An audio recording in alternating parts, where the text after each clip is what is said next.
Assalamualaikum warahmatullahi wabarakatuh. Alhamdulillah wassalatu wassalamu ala rasulillah nabiyina Muhammadin wa ala alihi wa ashabihi wa mawalah, amma ba'd. Saudara kaum muslimin yang dirahmati Allah subhanahu wa ta'ala, dari buku Belajar Karakter dari Para Nabi, kita lanjutkan bahasan tentang belajar karakter dari Nabi Ibrahim alaihi salam. Sesudah kita bahas 4 poin pada pertemuan yang lalu, yaitu kritis dalam mencari kebenaran, mencintai kebenaran, berserah diri kepada Allah, sikapnya menyatu dalam Islam dengan ajaran Islam.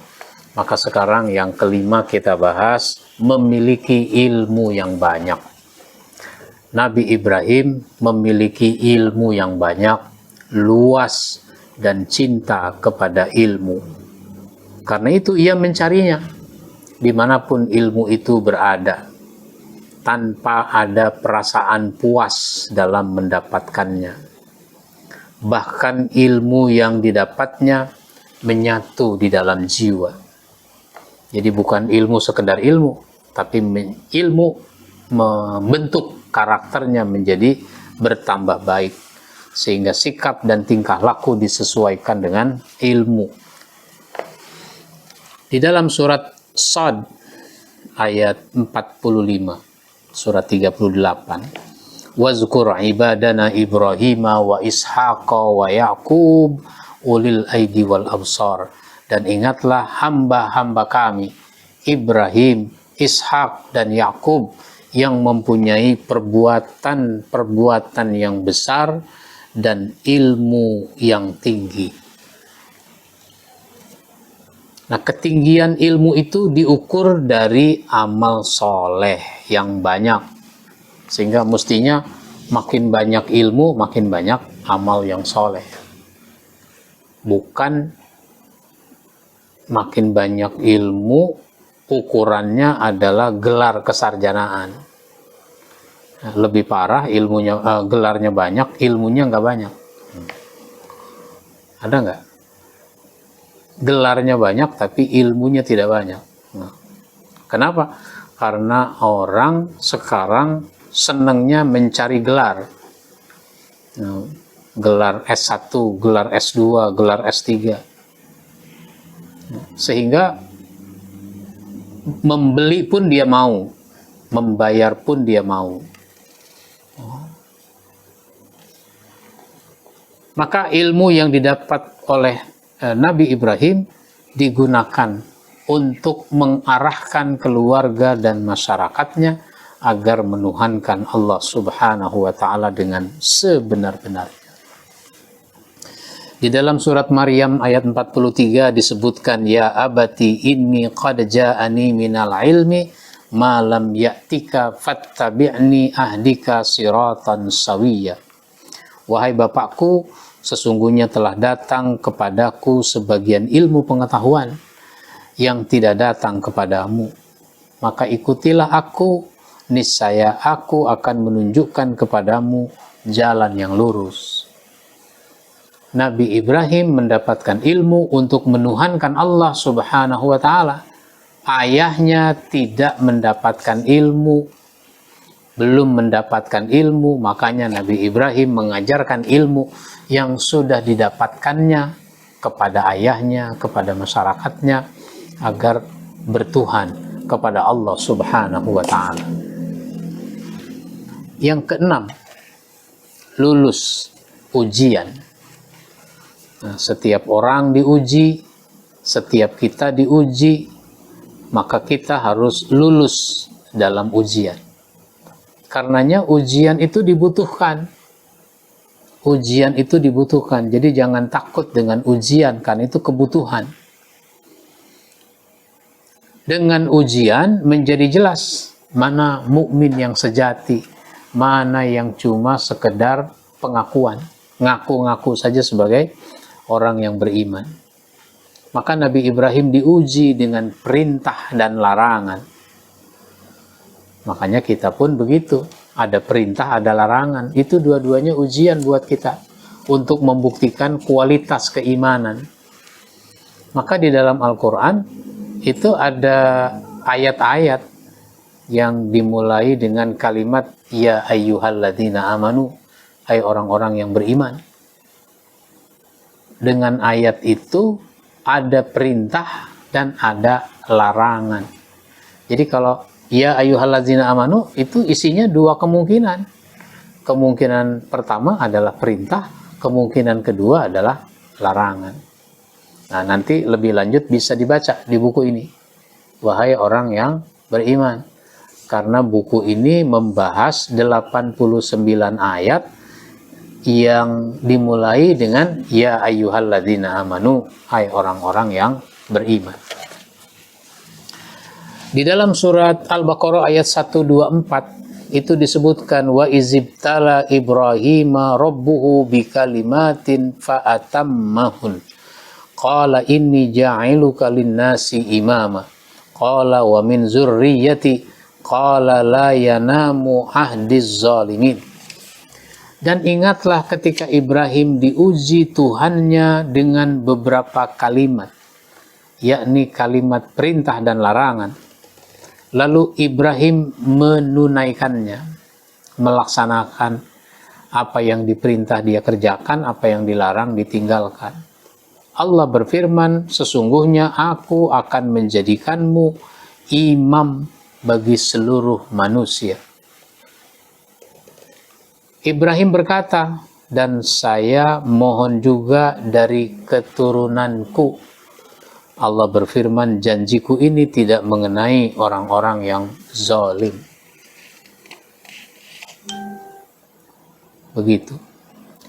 Ibnu Abbas seperti yang dikutip oleh Syekh Muhammad Ali As-Sabuni di dalam tafsirnya Safwatut Tafasir, itu menyatakan kalimat yang digunakan Allah untuk menguji Ibrahim adalah perpisahan dengan kaumnya. Ketika Allah memerintahkan Ibrahim berpisah dengan mereka, berdebat dengan Raja Namruz, kesabarannya ketika dilemparkan ke dalam api untuk dibakar, hijrah dari negerinya ketika diperintahkan Allah keluar dari penduduknya, dan ujian kepada Ibrahim untuk menyembelih anaknya ketika diperintahkan Allah untuk menyembelihnya. Selanjutnya ketika mengomentari ayat di atas, Syekh Muhammad Ali As-Sabuni di dalam tafsirnya Safwatut Tafasir menjelaskan kaum Yahudi dan Nasrani menganggap bahwa antara mereka dan Ibrahim terdapat hubungan kekeluargaan. Mereka menganggap Ibrahim adalah nabi yang mulia. Jika mereka adalah orang-orang yang benar, mereka mengikuti agama Nabi Muhammad dan masuk agama Islam. Jangan cuma mengaku sebagai keturunan Nabi Ibrahim, agamanya sama dengan nama agama Ibrahim, tapi tidak mau beriman kepada Nabi Muhammad Sallallahu Alaihi Wasallam. Jadi ini ujian, dan Ibrahim itu lulus dalam ujian. Seperti ujian harus menyembelih Ismail. Itu luar biasa berat. Tapi itu berhasil dilaksanakan. Ujian untuk memindahkan keluarganya dari Palestina ke Mekah. Ada hikmah di balik itu. Kemudian yang ketujuh adalah idealisme berkelanjutan. Dari mana ini kita simpulkan? Idealisme kadang-kadang dimiliki oleh seseorang karena dia masih muda. Nah, orang bilang masih muda idealis, tapi kalau sudah tua itu pragmatis. Maka jangan sampai orang di zaman sekarang masih muda demonstrasi menentang korupsi. Pas udah tua jadi apa, justru dia pelaku korupsi. Sampai dia di OTT. Nah, Ibrahim ini diceritakan ketika dia mengalami kegelisahan dengan sebab orang menyembah berhala, susah ini diajak berpikir, maka caranya adalah harus dihancurkan itu berhala-berhala. Maka Ibrahim membuat berhala itu hancur berpotong-potong. Faja'alahum juzazan ila kabiran lahum la'allahum ilaihi yarji'un. Maka Ibrahim membuat berhala-berhala itu hancur berpotong-potong, kecuali yang terbesar dari patung-patung yang lain, agar mereka kembali, maksudnya mau bertanya kepadanya. Jadi hari di mana biasanya para pembesar itu mau beribadah, maka dia hancurkan dulu berhala-berhala itu. Nah, ketika para pembesar itu datang untuk beribadah, maka tentu saja mereka sangat heran. Raja Namrud sangat heran. Kenapa? Karena berhala-berhala yang mau disembah sudah hancur, meskipun masih ada yang tersisa, yaitu yang paling besar.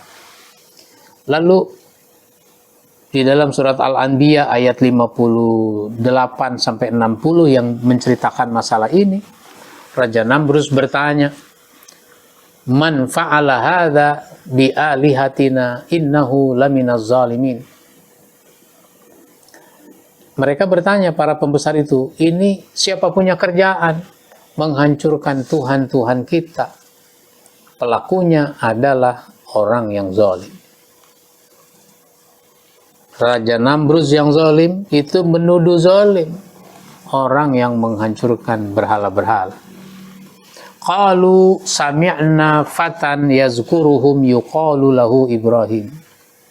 Yang ditanya menjawab, kami dengar pelakunya adalah seorang pemuda. Fatan, pemuda belia. Kami dengar pelakunya adalah pemuda. Mereka sebut namanya Ibrahim. Sehingga Ibrahim itu sudah tidak bisa mengelak lagi bahwa dia memang harus menanggung resiko dari penghancuran terhadap berhala-berhala. Maka saking marahnya Raja Namrud, Ibrahim akhirnya harus menjalani hukuman mati. Caranya dibakar. Maka Ibrahim dibakar. Dibakar itu kayu yang sangat banyak, apinya menjulang tinggi, lalu Ibrahim dilemparkan ke situ. Orang-orang menganggap udah selesai cerita Ibrahim. Ternyata ketika kayunya sudah habis terbakar, apinya sudah mengecil, itu ternyata Ibrahim masih ada. Ibrahim tidak terbakar. Dengan utuh. Dia posisi tubuhnya masih utuh, nggak terkena jilatan api sedikit pun. Ini merupakan sesuatu yang mengherankan. Tapi ya tetap saja orang tidak beriman meskipun sudah melihat keajaiban. Jadi Ibrahim itu waktu dia menghancurkan berhala, dia divonis mati hukuman dengan cara dibakar, itu dia masih muda. Idealismenya berkelanjutan sampai dia tua. Bandingkan ketika Ibrahim diperintah menyembelih Ismail, itu Ibrahim sudah sangat tua. Apa artinya? Itu artinya Ibrahim punya idealisme dari muda sampai tua. Itu namanya idealismenya berkelanjutan. Yang kedelapan, berani menghadapi resiko. Hidup ini penuh dengan tantangan dan hambatan. dan tidak sedikit yang mengarah pada resiko yang menakutkan. Ibrahim juga mengalami itu.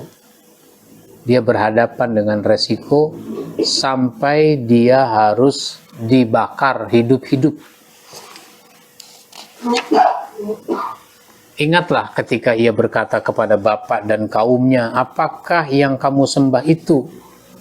Apakah kamu menghendaki sembahan-sembahan selain Allah dengan jalan berbohong? Maka apakah anggapanmu terhadap Tuhan semesta alam?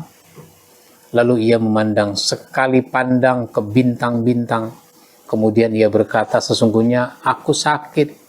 Lalu mereka berpaling daripadanya dengan membelakang. Kemudian ia pergi dengan diam-diam kepada berhala-berhala mereka. Lalu ia berkata, apakah kamu tidak makan? Kenapa kamu tidak menjawab? Lalu dihadapinya dengan berhala itu sambil memukulnya dengan tangannya. Ibrahim berkata, apakah kamu menyembah patung-patung yang kamu pahat? Padahal Allah yang menciptakan kamu, dan apa yang kamu perbuat itu. Mereka berkata, dirikanlah satu bangunan untuk membakar Ibrahim, lalu lemparkanlah dia ke dalam api yang menyala-nyala. Maka mereka hendak melakukan tipu muslihat kepadanya, maka kami jadikan mereka orang-orang yang hina.